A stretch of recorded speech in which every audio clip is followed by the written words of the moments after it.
Japan anime news powered by Newtype. Hello, this is Hisanori Yoshida, a broadcaster from Nippon Broadcasting, which you could compare to the BBC in the UK. I'll talk more about that a bit later, but it does relate to anime. I have some news about the April issue of monthly Newtype, and I'll be sharing not only information about new anime, but also some unique anime-related tidbits. This podcast is dedicated to delivering anime information to the world. We'll be sharing the latest anime news gathered from the editorial team at KADOKAWA's anime magazine, Newtype, to give you insights into Japan's anime scene and culture. This program was recorded on March 9th, 2025. If you're thinking, hey, isn't there a bit of a gap here? It's because I'm heading to America starting tomorrow. I haven't packed anything yet. I have a live broadcast coming up right after this, and once that's done, I need to pack and get to the airport by tomorrow morning, or else I'm in trouble. So, I'm a bit pressed for time here, which is why we're recording a day early today, on Sunday. Also, we're using a multilingual voice translation tool called Lingueene for the translations. Please note that the translations for languages other than Japanese are done by AI, so they may contain inaccuracies. Thank you for your understanding. Let's go! Hisanori Yoshida. Japan anime news powered by Newtype. This week, let's start with this article. The April issue of monthly Newtype, which is always released on the 10th of each month, has become a special expanded edition commemorating the 40th anniversary of the magazine's founding. The content is really amazing. First, the cover features 5-star stories.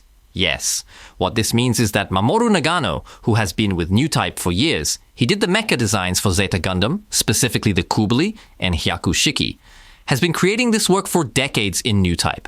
There are probably many people who would say his mobile suit designs are their favorites. He's been working with Newtype since I was in junior high school. In 1986, I was still in elementary school. It started in April 1986. He's been doing it continuously, though he did work on some other projects in between. And now, with the release of the 18th volume of the series, 5-Star Stories is prominently featured on the cover. So, for this special project celebrating our 40th anniversary, we have exclusive interviews with 27 creators and voice actors. The lineup of creators is absolutely incredible. For instance, we have a discussion between Haruhiko Mikimoto and Mamoru Nagano, both of whom are associated with 5-Star Stories. Isn't that amazing? I think everyone is familiar with Macross, but I was really surprised when I heard that Haruhiko Mikimoto was doing the designs for Kabaneri of the Iron Fortress. And speaking of discussions, we also have an incredible pairing with Masahiro Maeda and Ikuto Yamashita, as well as Kobun Shizuno and Yoshiyuki Sadamoto. The combinations are just mind-blowing. Let's just drop all the honorifics from here on out. I mean, we wouldn't refer to historical figures like Oda Nobunaga with a san, right? It's pretty amazing, isn't it? Are they going to do this in a single magazine issue? It seems like the entire Japanese anime industry is represented here, with a lineup of creators who have produced countless masterpieces. It feels like everyone is lined up, including interviews with people like Marina Inoue, Kengo Kawanishi, Yuki Kaji, and Yusuke Kobayashi, among others. Yes, that's right. So, first of all, as a power type, I want to emphasize how incredibly rich in content this is. By the way, I haven't seen it yet since it's one day before the release date. I really wanted to see this one though, and just so you know, I'm actually featured in there somewhere in a small section. I'm not being interviewed or anything. I've been regularly appearing in it, writing about myself every month. Speaking of news, as we briefly mentioned in last week's broadcast, Frieren Beyond Journey's End has announced its second season. Season 2 will begin airing in January 2026. Now let's continue with this week's latest anime news. Demon Slayer collaborates with Major League Baseball. What's that all about? A collaboration video between Demon Slayer and MLB has been released, created by Ufotable, the studio behind Demon Slayer, featuring Shohei Ohtani hitting home runs with his breathing technique of batting. It's like a playful crossover between two major franchises without getting too caught up in the details. The season's about to start, right? They're playing games in Japan, with this year's opening games happening in Japan. Was it the 18th and 19th? In Tokyo, I think? Tokyo Dome, maybe? Apparently, Nippon Broadcasting System will have exclusive radio coverage of the MLB opening games. Oh, you're right. It's streaming on MLB's official Twitter account. Wow. You can see Demon Slayer, Ufotable film gradually appearing. Oh, and there's Tokyo Dome. It's at Tokyo Dome, right?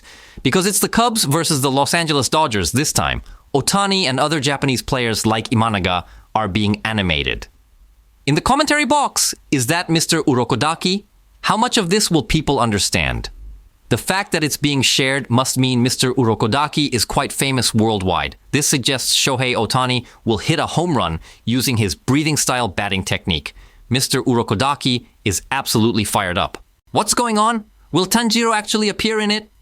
Tanjiro does appear, and just when he gets all fired up, Shohei Ohtani takes a breath, his bat bursts into blue flames, and he hits a home run. But the follow-through really closely matches the actual footage. Anyway, this opening game is probably going to be a huge talking point in Japan this year. I'm heading to America and Japan, trading places with Ohtani, simply because I'm attending South by Southwest and couldn't care less about all that hype. And there's an anime that fully utilizes AI called Twins Hinehima, which will be broadcast on March 29th. It's going to air on MBS in the Kansai region. They say that over 95% of the cuts in the main program used generative AI as a supplementary tool, with human animators making additions and corrections during the finishing stage. That's amazing. I'd really like to see how it turns out. The script is by Davinci Oyama, who works under the name Yu Shinada. Is this being done by the Omokoro people? Then it's not really about whether they're using AI or whatever. They're probably already pushing it in an entertaining direction. In Japan, they're like YouTubers, I guess. Omokoro represents the pinnacle of cultural entertainment. And Honda has seriously created the legendary Pokemon Koraidon. What this means is that there was a presentation in Tokyo for the Honda Koraidon project. They unveiled the Honda Koraidon, a futuristic mobility vehicle shaped like the legendary Pokemon Koraidon that players can encounter in the game Pokemon Scarlet. This was created under the supervision of the Pokemon Company, and it's amazing. It has that incredible, surprise mechanical contraption feel like something from Time Boken. They've meticulously recreated Koraidon's weight and size to be almost life-sized, with attention to every detail. Is that so? Going forward, Honda will use their proprietary balance control technology to develop the Honda Koraidon's ability to walk on 4 legs and maintain balance on 2 wheels. Something not seen in the game. Wow, I didn't know they were doing that. We're used to seeing anime adaptations of games, of course, but now things are gradually becoming physical objects in real life. Just recently, like Kaneda's bike from Akira. Well, to be specific, in Scarlet, you ride this to travel across mountains. Oh, I see. So treating it as a vehicle is actually correct. This year, we've also seen someone making a labor. Labor is the general term for the robots that appear in Patlabor, which is my favorite anime. And now, for something from a slightly different angle. Animate Street has been born in Ikebukuro. There's a ward road running through Higashi Ikebukuro Wanchome, and Toshima Ward has officially named it Animate Street. Animate is recognized by anime fans worldwide, and in some circles, Animate is synonymous with Higashi Ikebukuro. It was named after a single company because Animate is recognized as the face of the area. Apparently, there was strong support for this from the local neighborhood association and shopping district. Animate's presence continues to grow stronger, doesn't it? Well, I guess that makes sense since Ikebukuro already has places like Sunshine Street. Yeah, that's right. Among Tokyo's various neighborhoods, Ikebukuro actually has a relatively short history compared to others. So when thinking about how to compete, this is the approach they take with naming. The city is also trying to capitalize on more recent history rather than the Showa era, like with the Tokiwaso project and other initiatives. Yes, indeed. So, and now, Dragon Quest Walk and Dragon Ball collaboration confirmed. Wow. Dragon Quest Walk is a popular smartphone game. It's a game where you walk around and encounter various local items, souvenirs, and such that you can collect in Dragon Quest Walk. And now they've announced a collaboration with Dragon Ball, so what's going to happen? They're both Akira Toriyama works, right? And it makes sense because they share the same character designer. I see. So that's what it is. Right now, I'm looking at what I think is the key visual they've released. And of course, one of the iconic faces of Dragon Quest is the slime, right? The slime has a dragon radar attached to it. I see. When thinking about what to pair with Dragon Quest Walk, the dragon radar is perfect. It's very straightforward for collecting. I see, so you'll actually be collecting Dragon Balls. You know, when I think of Dragon Ball collaborations, I usually imagine them being all about battles, but this isn't like that. This is something I'd really want to try. Next up, see you tomorrow at the food court. Hiyori Miyazaki has been cast as Wada and Yoshino Aoyama as Yamamoto. The upcoming TV anime See You Tomorrow at the Food Court, scheduled to begin airing by the end of this year, will star Hiyori Miyazaki and Yoshino Aoyama. Also, Dandadan has won the TVer Special Award for being the most streamed new anime of 2024. TVer, the official streaming service for commercial broadcasters in Japan, has presented their TVer Award 2024 special prize to Dandadan. It's truly become a national phenomenon. Just this past Sunday, Creepy Nuts theme song was playing during Shofukute Tsurubi's program. I mean, when Master Tsuruko later said, Usi wa, shut up, I thought, wow, it really has become a national sensation. Now, moving on to Moonrise, created by Ubukata and Hirofumi Arakawa of Wit Studio. It starts streaming on Netflix on April 10th. Looks interesting. That's great. For anime fans, Ubukata-san is known for Marduk Scramble, or conversely, Three Kingdoms, and also Fafner in the Azure. He also worked on scripts for Psycho Pass and Standalone Complex, though with Standalone Complex, there were different phases, so he didn't write all of it. Speaking of anime, rather than Silver Spoon, his most recent work would be Peasant Nobility. Yeah. Jack, who lost his family in a bombing terrorist attack by lunar rebels, heads to the moon as an Earth military investigator with his comrades, seeking revenge. The story is set in a near future where economic disparity between Earth and the moon threatens to ignite war. Sounds like Gundam, doesn't it? Yeah, it seems plausible. Looks cool. Seems aimed at adults. I'd like to check it out. Probably one of those Netflix exclusives. To be honest, there have hardly been any streaming service exclusive anime that became big hits. What do you think is going to happen in the future? You know, when you focus on just one thing, it seems like a lot of people who want to watch it but aren't included start to appear. The dramas are definitely hitting it big though. That's true. There are so many hits that are exclusive to Netflix. I wonder why that is. With anime, it seems like when something is exclusive to Disney+, not many people end up watching it. I wonder why that happens. By the way, the third season of One Punch Man is set to air in October.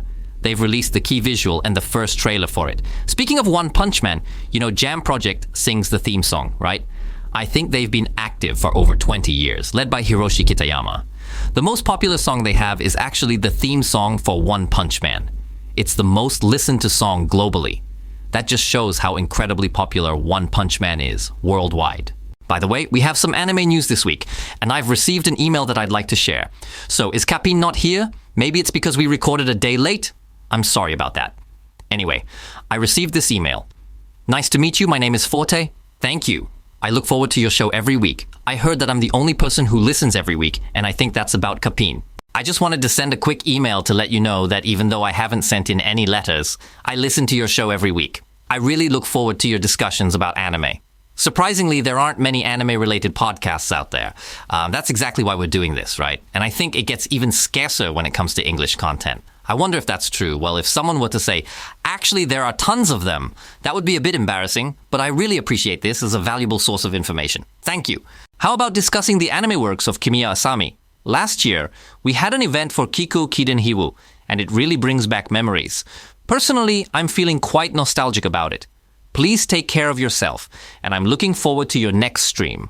Although this isn't the right show for it, I occasionally get to host small-scale anime radio shows. Last year, I did one that was set in 2024, and now here we are in 2024 already. It's funny to think about how many anime we watched that mentioned the year 2024. I found one that we actually featured on the show, Cyber Formula. As far as I know, Asurada should be racing by now. In 2020, there was actually another title called Silent Mobius. Yeah. Silent Mobius features that magical, what was it called? That organization that's like a police force, but also involves magic. I believe it was already established by 2020. I remember them saying they wanted to do something with Silent Mobius as well. And speaking of Kimiya Asami, one of his recent big hits is Mobile Suit Gundam, The Witch from Mercury, right? I heard that the last 2 episodes had such a tight schedule that they reached out to just about everyone to make it happen. But the quality didn't drop at all, so I was really impressed with Sunrise while watching it. Did you see the final credits? They had everyone listed.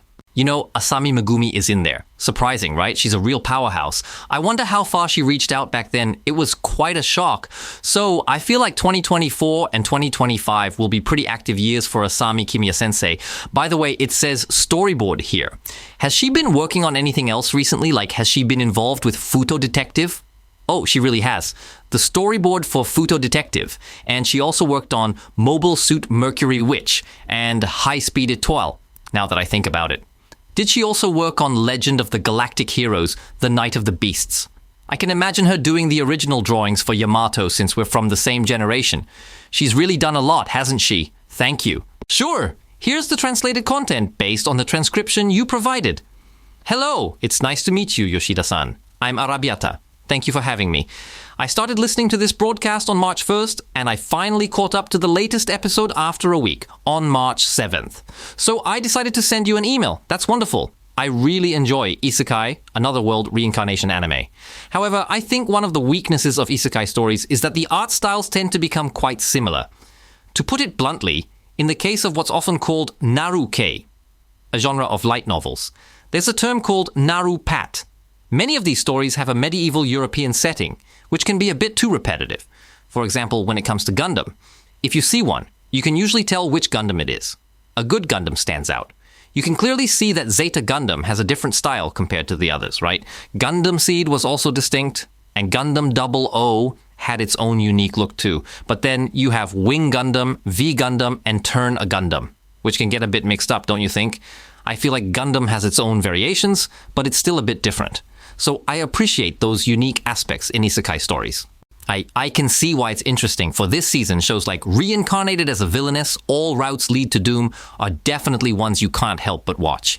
And then there's A Middle-Aged Man's Online Shopping in Another World, which Arabiata-san also enjoys and has mentioned. In their email, they specifically talked about Culinary Chronicles of a Wandering Chef in Another World, and more recently, A Middle-Aged Man's Online Shopping in Another World.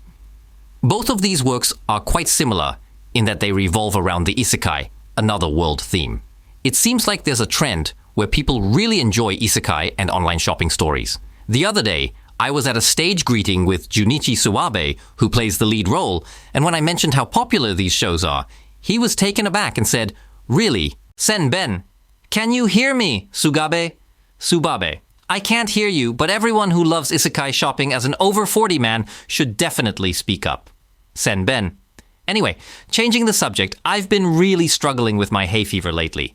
How about you, Yoshida? Are you okay with hay fever? Jitian. Oh, I'm fine. Thanks for asking. Senben. I appreciate that. As for me, I still can't see Minovsky particles, you know? Jitian. Really? Senben. Yeah, I can actually control psychoframe technology even in this environment on Earth. It's tough for those who really suffer from pollen allergies, though. Jitian. It really is tough right now. Senben. Anyway, we're already halfway through March, so it won't be long before we see the continuation of the season, right? Jitian. Yeah, that's true. Senben. I do this thing every 3 months where I watch all the trailers and then we all discuss which shows to watch next season. I'm sure there will be plenty of isekai titles coming up this time too. I wonder what kind of isekai stories will be featured next. Earlier, I mentioned that I first appeared on NHK.